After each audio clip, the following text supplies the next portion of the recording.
नमस्कार मित्रांनो, जय महाराष्ट्र. मित्रांनो, एप्स्टीन फाईल्स सार्वजनिक झाल्यापासून जगभरातील राजकारणात प्रचंड खळबळ उडाली आहे. या कागदपत्रांमध्ये अनेक धक्कादायक खुलासे समोर आले असून मोठ्या मोठ्या राजकीय आणि प्रभावशाली व्यक्तींविषयी गंभीर प्रश्न उपस्थित झाले आहेत. या फाईल्समध्ये भारतातील काही सर्वोच्च नेत्यांबाबतही काही रहस्य दडले असल्याचे आरोप यापूर्वी करण्यात आले होते. त्या दाव्यांमुळे मोठी चर्चा रंगली आणि राजकीय वर्तुळात चांगलीच हालचाल सुद्धा निर्माण झाली. पृथ्वीराज चव्हाण यांनी तर या फाईल्स सार्वजनिक झाल्यानंतर थेट असा दावा केला होता की याचे राजकीय परिणाम गंभीर ठरू शकतात आणि पंतप्रधान नरेंद्र मोदी यांना देखील पदाचा राजीनामा द्यावा लागू शकतो. त्या वक्तव्यानंतर राजकीय वर्तुळात मोठी चर्चा रंगली होती. फाईल्स उघड झाल्यानंतर जगातील अनेक प्रभावशाली नेत्यांबाबत विविध आरोप आणि कथित गैरप्रकार समोर आले. मात्र नरेंद्र मोदी यांच्यावर त्याचा कोणताही ठोस परिणाम झालेला दिसला नाही आणि ते आपल्या पदावर कायम राहिले. दरम्यान प्रकाश आंबेडकर यांनी नरेंद्र मोदी यांच्याबाबत अत्यंत धक्कादायक विधान करत देशाच्या राजकारणात पुन्हा एकदा मोठी खळबळ उडवली आहे. त्यांच्या या वक्तव्यामुळे नव्या राजकीय वादळाची चिन्हे दिसू लागली आहेत. प्रकाश आंबेडकर यांनी भारतीय जनता पक्ष आणि पंतप्रधान नरेंद्र मोदी यांना थेट आव्हान देत अत्यंत आक्रमक भूमिका मांडली आहे. ते म्हणाले की एप्रिलपर्यंत थांबा, तुमच्या 2 रील्स आम्ही बाहेर काढल्याशिवाय राहणार नाही.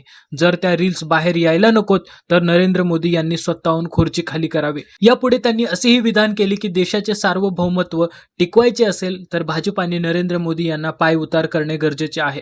तसेच त्यांनी नरेंद्र मोदी यांच्या दीर्घ सत्ता काळाचा उल्लेख करत तुम्ही 15 वर्ष पूर्ण झालीत आणि तुमच्या भोवती सर्वजण निष्ठावंत आहेत याची मला जाणीव आहे असेही म्हटले. या वक्तव्यामुळे राष्ट्रीय राजकारणात नवे वादंग निर्माण झाले असून त्यावर पुढील काही दिवसात मोठी राजकीय प्रतिक्रिया उमटण्याची शक्यता आहे. प्रकाश आंबेडकर यांनी अत्यंत तीव्र शब्दात पंतप्रधान नरेंद्र मोदी यांच्यावर निशाणा साधला.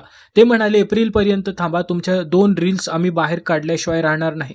तुम्हाला स्वतःची इज्जत वाचवायची असेल तर स्वइच्छेने पद सोडा. पुढे त्यांनी भाजप कार्यकर्त्यांनाही उद्देशून म्हटले, आम्ही तुमची सत्ता काढून घेण्याची मागणी करत नाही. लोकांनी तुम्हाला 5 वर्षांसाठी निवडून दिले आहे, त्यामुळे सत्ता तुमचीच राहील आणि निवडणूकही घेण्याचा प्रश्न नाही. पण सत्ता टिकवण्यासाठी देशाचं सार्वभौमत्व अबाधित राहिले पाहिजे. त्यासाठी नरेंद्र मोदींना पदावरून दूर करणे आवश्यक आहे. या विधानामुळे राजकीय वातावरण आणखीन तापले असून पुढील काळात या मुद्द्यावर मोठी राजकीय चढाओढ होण्याची चिन्हे दिसत आहेत. प्रकाश आंबेडकर यांनी केलेल्या या वक्तव्यानंतर देशाच्या राजकारणात पुन्हा एकदा मोठी खळबळ उडाली आहे. त्यांच्या भाषणाची क्लिप सोशल मीडियावर वेगाने व्हायरल झाली असून अनेकांनी ती पाहिली आणि त्यावर प्रतिक्रिया दिल्या आहेत.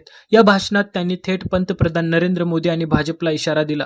विशेष म्हणजे त्यांनी एप्रिलपर्यंतची मुदत देत आपली भूमिका स्पष्ट केली. त्या क्लिपमध्ये ते म्हणताना दिसतात, नरेंद्र मोदी, झाली तुमची 15 वर्ष, तुमचे सगळे निष्ठावंत तुमच्या भोवती आहेत याची मला पूर्ण जाणीव आहे, अशा शब्दांत त्यांनी थेट आव्हान दिल्याचे दिसते. या वक्तव्यामुळे राजकीय वातावरण अधिक तापले असून पुढील काही दिवसात यावर सत्ताधारी आणि विरोधकांकडून तीव्र प्रतिक्रिया येण्याची शक्यता आहे.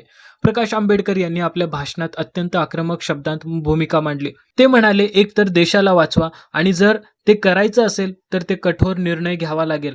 म्हणून तुम्हाला तुमची इज्जत वाचवायची असेल तर स्वतःहून पद खाली करा, नाहीतर परिस्थितीचा सामना करावा लागेल. या विधानांमुळे राजकीय वातावरण अधिक तापले असून यावर पुढील काळात मोठ्या प्रतिक्रिया उमटण्याची शक्यता आहे. आणि ते हे सुद्धा म्हणाले की बळी कोणासाठी आणि कोणाचा द्यायचा ते आपण उद्या सांगू. या विधानानंतर प्रकाश आंबेडकर यांच्या इशाऱ्यामुळे देशाच्या राजकारणात अभूतपूर्व खळबळ उडाली. आजवर इतक्या थेट शब्दांत पंतप्रधान आणि भाजपाला उघड आव्हान देणारे वक्तव्य क्वचितच ऐकायला मिळाले आहे.